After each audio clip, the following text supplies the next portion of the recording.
আপনারা দেখবেন আমাদের চারপাশে নিয়মিত কেউ না কেউ মারা যাচ্ছে। আমাদের আশেপাশে খোঁজ নিলে দেখা যাবে অন্তত 10 জন প্রত্যেকদিন মারা যাচ্ছে।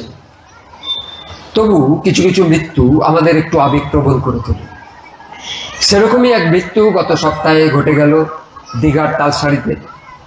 আমাদের সকলের প্রিয় রাহুল অরুণোদয় ব্যানার্জি, তিনি শুটিং করতে গিয়ে মারা গেলেন। আমরা সবাই জানি হাজার হাজার মানুষ তার অন্তিম দর্শনে গিয়েছিল। আমাদের আশেপাশে কোনো মৃত্যু ঘটলে আমরা 2-10 জনে মিলে অন্তিম দর্শনে যাই। এরকম আপনার পাড়ার কোনো অমুকবাবু মারা গিয়েছেন, আপনাকে কেউ এসে বলল, শুনেছ অমুকবাবু মারা গেছেন, আমি যাচ্ছি, তুমি পারলে এসো। আপনি যাবেন। আপনার ছেলে বায়না করলো, বাবা আমিও যাব। আপনি বললেন, যাবে তো চলো, কিন্তু ওখানে গিয়ে কোনো কথা বলবেন। ছেলে গেল, চুপ করে থাকলো।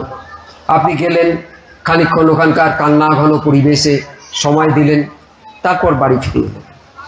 আপনার সেই চুপ করে থাকা ছেলে বাড়ি ফিরেই একটা অদ্ভুত প্রশ্ন করল। কি বলল?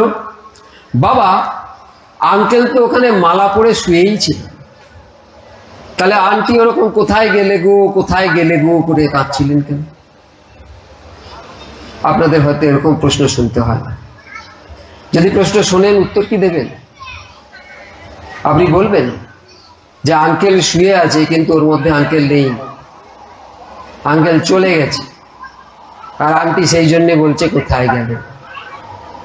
তাহলে ছেলে দ্বিতীয় প্রশ্নটা করবে, তাহলে আঙ্কেল কি 2 জন ছিল?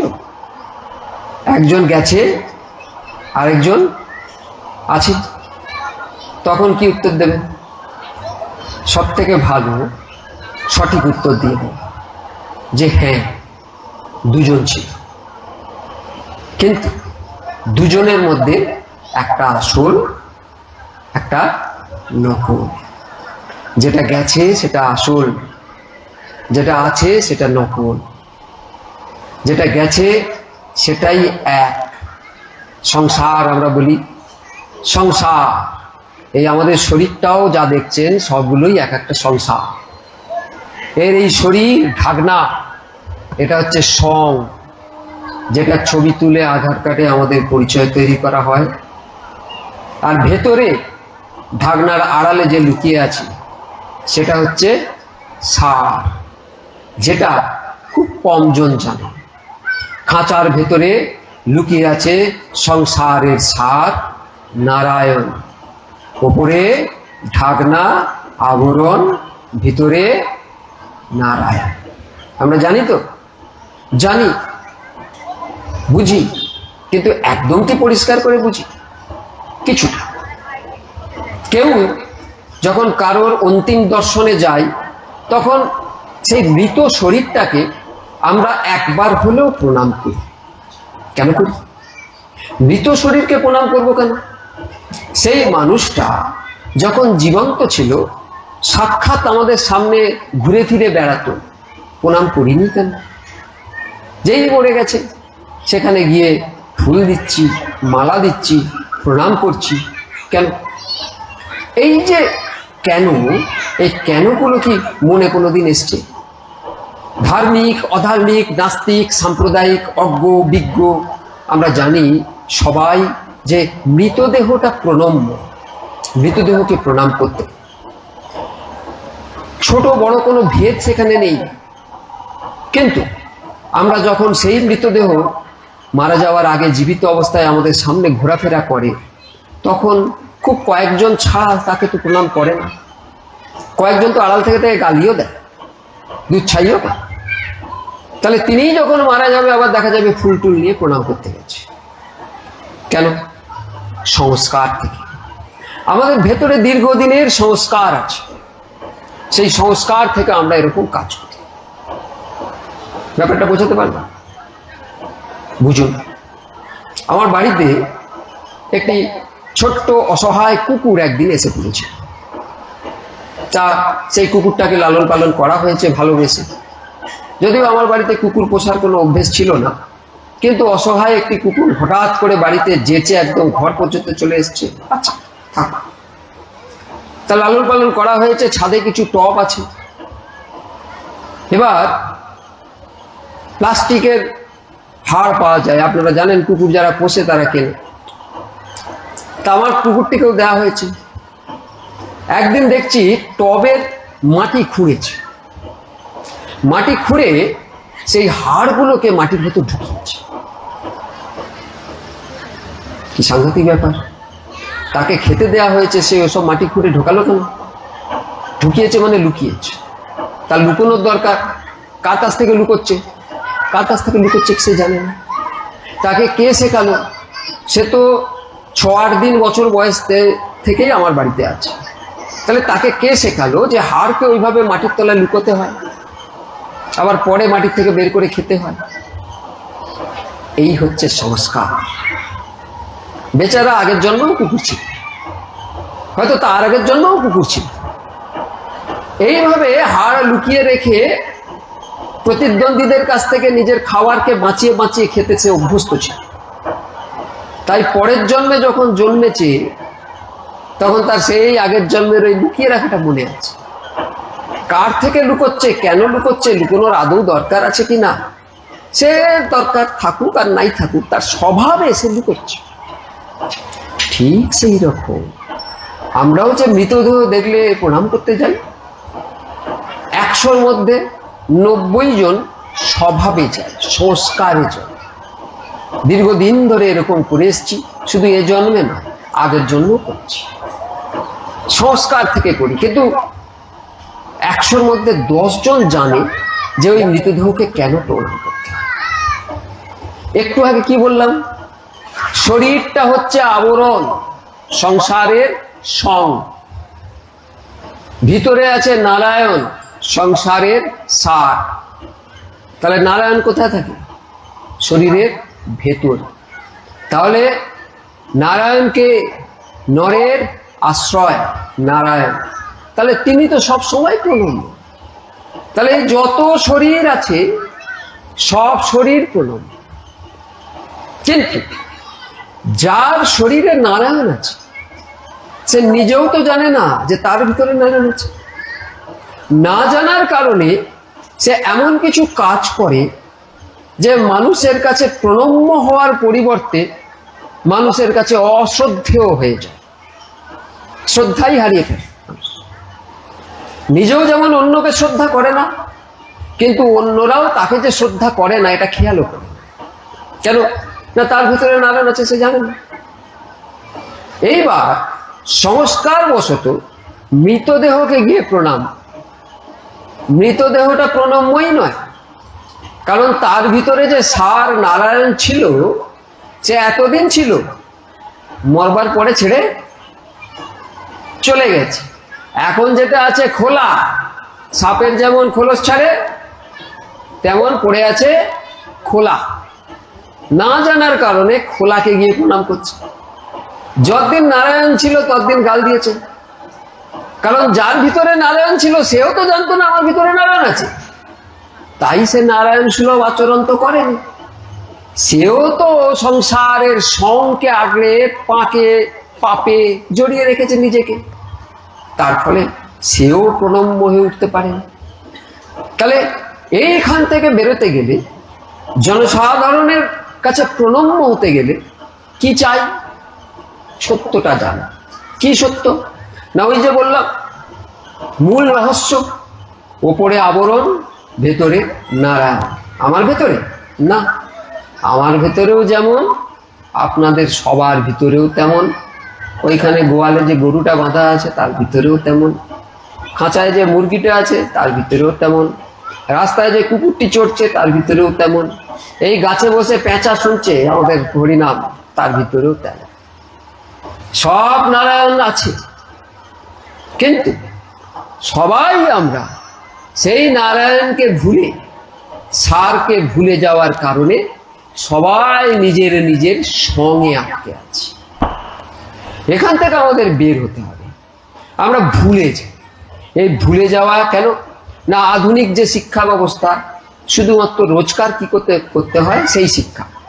এই শিক্ষা ব্যবস্থায় আমরা ওই সংস্কারটুকুই মনে রেখেছি, আর কিচ্ছু মনে রাখতে পারি। তাহলে আমাদের কি করতে হবে? সব সময় মনে রাখতে, মনে রাখা সহজে কি করে হবে? আরেকটু জানবে।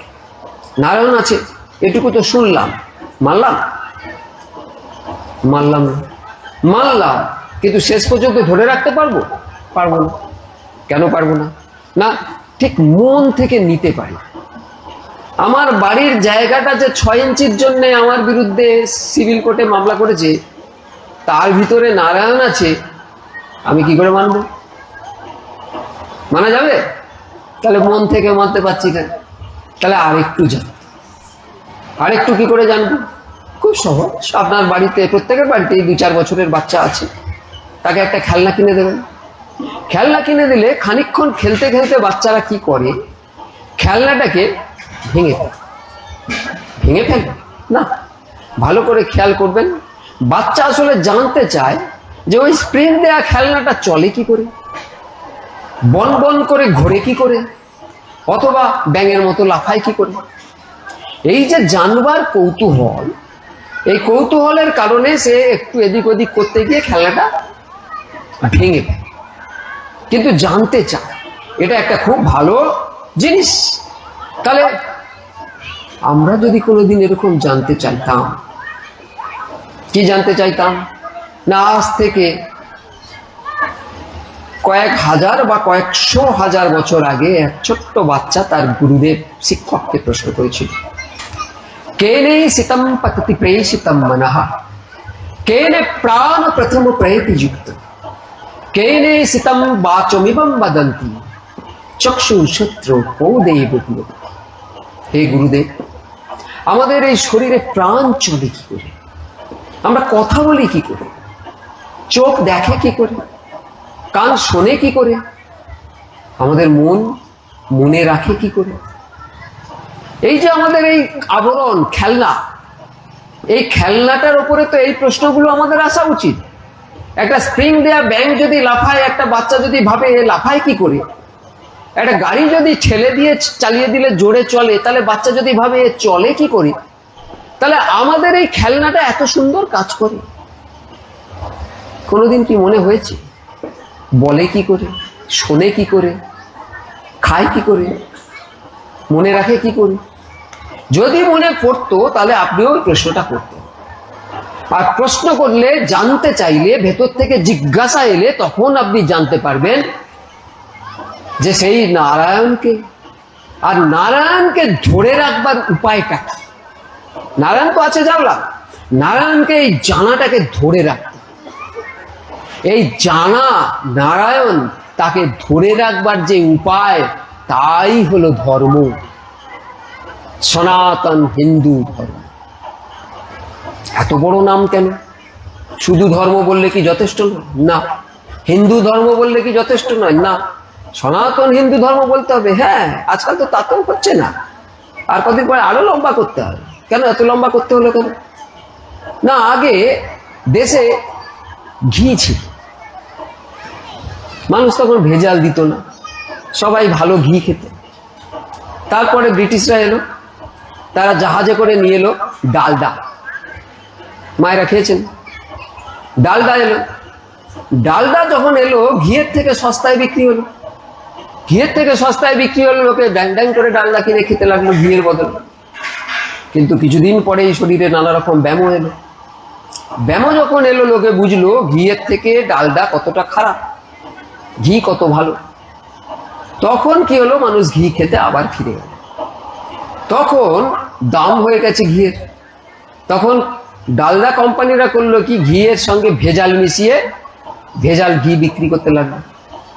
তাই মানুষ যাতে না ঠকে যায়, তাই ঘিয়ের বদলে একটা শব্দ ব্যবহার হলো, গাওয়া ঘি। শুনেছেন তো? গাওয়া ঘি। কেন না? শুধু ঘিটা ঠিক বিশ্বাসযোগ্য নয়, ভেজাল থাকলেও থাকতে পারে। গাওয়া ঘি, এতে ভেজাল কম আছে হলো। কিন্তু গাওয়া ঘি কিছুদিন চলার পরে আবার ভেজাল শুরু হলো। আজকাল দেখেছেন পুজোর সময় বিক্রি হয় ঘি। কি করবেন ঠাকুরমশাই? পুজো করবে না খাবে? যদি বলি পুজো করবে, তখন একটা বোতলে করে ঘি দেয়, তাতে লেখা আছে খাইবার নহে। মানে এত ভেজাল দেওয়া আছে যে ওটা খাইবার নহে, বোতলে লেখা থাকে, দেখবেন। তাহলে এখন বাজারে এলো বিশুদ্ধ গাওয়া ঘি। তাহলে তিনটে নাম হলো। প্রথমে ছিল ঘি, তারপর একদম নকল ঠেকাবার জন্য বসানো হলো গাওয়া ঘি, তারপর ভেজাল ঠেকাবার জন্য বসানো হলো বিশুদ্ধ গাওয়া ঘি। ঠিক ছিল। প্রথমে ছিল ধর্ম, তারপর নকল ঠেকাবার জন্য নাম দেওয়া হলো হিন্দু ধর্ম, আজকাল ভেজাল ঠেকাবার জন্য নাম দেওয়া হয়েছে সনাতন হিন্দু ধর্ম। তাহলে কেন নামটা লম্বা, বুঝতে পেরেছেন? আর কিছুদিন পরে আরো লম্বা হবে, কিছু করার নেই। আসল জিনিসটাকে তো বাঁচিয়ে রাখতে হবে। কারণ বিসলেরির বোতল দেখেছেন তো, যত নকল জল কোম্পানি বোতল তৈরি করে সবেতেই শুরুতে একটা বি, মাঝখানে একটা এল, আর লাস্টে একটা আই, তাই না? এই তিনটে শব্দ থাকে, আর সবুজ রঙের স্টিকার দেওয়া বোতলের গায়ে। কিন্তু তবু যে বিশুদ্ধ জল খায়, জল খেতে পছন্দ করে, সে বিসলেরির বোতল ছাড়া অন্য বোতলে হাত দেয়। ঠিক তেমনি যে ধর্মকে পেতে চায়, নারায়ণকে নিজের ভেতরে ধরে রাখতে চায়, সে সনাতন হিন্দু ধর্ম ছাড়া অন্যদিকে যায়। যখন সে এই কাজ করে তখনই সে আসল আনন্দের খোঁজ পায়। আসল আনন্দ, পরমানন্দ। হিন্দু ধর্মের মূল লক্ষ্য কি? আত্মান্তিকা দুঃখ নিবৃত্তি পরমানন্দ প্রাপ্তিশ্চ। সমস্ত দুঃখ থেকে উদ্ধার পাবো, পরম আনন্দে যাব। সব মানুষ তো আনন্দ চায়, তাহলে সবাই কি হিন্দু? না, সব মানুষ তো আনন্দ চায়, পরমানন্দ তো চায় না।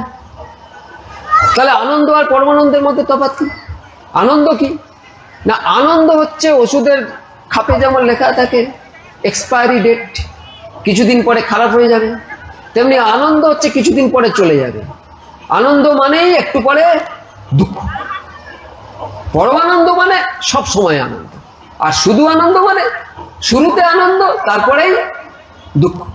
দেখবেন সব সিনেমায় হিরো হিরোইন প্রেম করে, তারপর কোথাও না কোথাও বাধা হলো, অনেক সমস্যা অনেক সমস্যা অনেক সমস্যা, তারপরে দেখা গেল ঘুট ম্যাচ করে লাস্টে তাদের বিয়ে থা হয়ে গেল। যেই বিয়ে থা হয়ে গেল অমনি কি করে সমাপ্ত লিখে দিল, সিনেমাটা শেষ। কেন শেষ করে দিল? তাদের বিয়ে থা হলো, এবার সংসার হবে, 2-4টি বাচ্চা হবে, বাচ্চারা স্কুলে যাবে, বড় হবে, সব দেখাতে পারতো। শেষ করলো কেন? কারণ আর তো আনন্দ হবে না।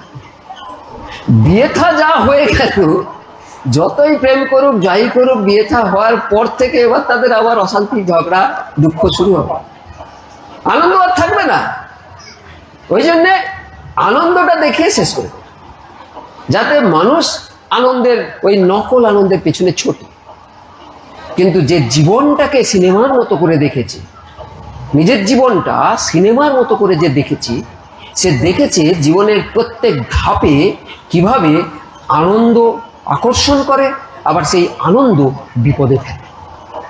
খুব ছোটবেলায় আমার ইচ্ছা আমি একটা বড় কিছু করব, অনেক রোজগার করে অনেক টাকা করব। যার খুব টাকা হয়েছে খোঁজ নিন, বেচারা কষ্টে আছে। যার ইচ্ছা ওই মেয়েটি খুব সুন্দরী, আমি ওকেই বিবাহ করব, বিয়ে করেছে হয়তো, খোঁজ নিন, কষ্টে আছে। যার ইচ্ছা আমার এত সম্পত্তি আছে, দেখভাল করবার জন্য অন্তত 3-4টি ছেলে চাই, আমি 3-4টি অন্তত ছেলে হবে, সুস্থ সমর্থ ছেলে, তারা আমার সম্পত্তি সামলাবে, আমি বাবা হব, খোঁজ নিন। তার হয়তো 5টি ছেলে আছে, কিন্তু বাইরের শত্রু কেন তার সম্পত্তি নেবে? ওই 5টি ছেলেই সম্পত্তি নিয়ে মারামারি করছে। খালি খোঁজ নিন চারপাশে। আর যদি চারপাশে খোঁজ নিতে অসুবিধা থাকে, নিজের জীবনটাকে পড়ুন, সেই ছোটবেলা থেকে আজ পর্যন্ত যেটাই ভেবেছেন আনন্দ, সেটাই পড়ে দুঃখ। কেন না? ওগুলো তো পরমানন্দ নয়। ফুচকা বা রসগোল্লা, যার যেমন রুচি, আপনি যখন খাবেন দেখবেন জিভেই স্বাদ, পেটে গিয়ে স্বাদ নেই। আর পরমানন্দ কেমন? ধরুন আনন্দের ফুচকা খাচ্ছেন, জিভেই স্বাদ, পেটে গিয়ে স্বাদ নেই। আনন্দের রসগোল্লা, জিভেই স্বাদ, পেটে গিয়ে স্বাদ নেই। আর পরমানন্দের রসগোল্লা কেমন জানেন? যা খাবেন ও একদম জিভ থেকে আরম্ভ করে পাকস্থলিতেও স্বাদ দেবে, পাকস্থলিতে চলে গেছে, কিন্তু আপনি তার স্বাদ পাবেন। এই হচ্ছে পরমানন্দ। এই পরমানন্দে কখন যাওয়া যাবে? মনকে ওই নারায়ণকে ধরিয়ে দিতে হবে। ওই যে নারায়ণ ভিতরে আছেন, যা মন ধরতে পারেনি। মন যদি নারায়ণকে ধরতে পারতো তাহলে সুন্দরী মেয়ের দিকে দৌড়াতো না। মন যদি নারায়ণকে ধরতে পারতো তাহলে অনেক টাকার দিকে দৌড়াতো না। মন যদি নারায়ণকে ধরতে পারতো তাহলে অন্য কোনো কিছুর দিকে দৌড়তো না। দৌড়তে কি? কিন্তু মন যেহেতু নারায়ণকে ধরতে পারেনি, তাই অন্য সব কিছুর দিকে দৌড়ায়, যার ফলে সে একবার করে ঠক্কর খায় আর দুঃখ পায়, ঠক্কর খায় আর দুঃখ পায়। মনকে নারায়ণকে ধরতে, এই মনকে নারায়ণকে ধরবার জন্যে আমরা কি করি? এই রকম মাঝে মাঝে হরিবাসর বসাই তো এরকম। এখানে তো এইটাই চেষ্টা, মন যাতে নারায়ণকে ধরে নিতে পারে। ধরতে পারে? এই যে রাত্রেবেলা হচ্ছে শুনছেন, কিন্তু কাল পরশু তারপর এখানে মাঠ ভর্তি করে খাওয়া দাওয়া হবে। এখন মাঠ ভর্তি সবটা না হলেও খাওয়া দাওয়ার সময় তো ভর্তি হবে। কিন্তু তারপরে সেই খাওয়া যেমন বেশি দিন থাকবে না, 1-2 দিন পরে আপনাকে ত্যাগ করে চলে যাবে, তেমনি এই হরিনাম যা হচ্ছে আপনাকে ত্যাগ করে চলে যাবে। আপনি তো আবার ওই মায়ায় পড়ে যাবেন সংসারের সঙ্গে। কেন পড়ে যাচ্ছেন না? আমি গতবারে তারও আগের বারে আপনাদেরকে যা বলে গেছিলাম, আপনারা সেটা সবাই করছেন না, কেউ কেউ করছে আমি জানি। কি বলেছিলাম? পাঠচক্র। এই মন্দিরে 2 সপ্তাহে 1 দিন অথবা মাসে 1 দিন যেন পাঠচক্র হয়। রাত্রেবেলা বাড়িতে ছোট ছোট রামায়ণ মহাভারত, সবাই তো টিভিতে শিখেছে, একটু বাড়িতে পড়ুন না। স্বামী সারাদিন কাজ করে এসে 1 পৃষ্ঠা পড়বে, স্ত্রী বাচ্চাদের নিয়ে বসে শুনবে, সেখানে বাবা মাও থাকতে পারে। 2য় পৃষ্ঠাটা স্ত্রী পড়বেন, স্বামী শুনবে।